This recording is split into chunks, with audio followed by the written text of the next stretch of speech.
Hello guys, ito yung pagkain ko ngayon. Kakain na po ako ng hapunan.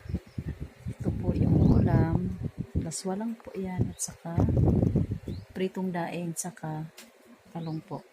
Ito po yung kanin ko po. Kain na po ako. Para po sa inyo guys, yung isang unang subo ko.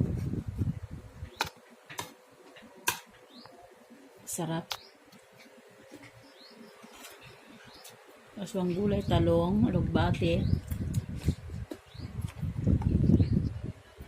Ayan po. Yan. Pagkain namin ngayon. Pagkain ko ngayon. Sarap. Aswa. Aswang alugbate. Malunggay.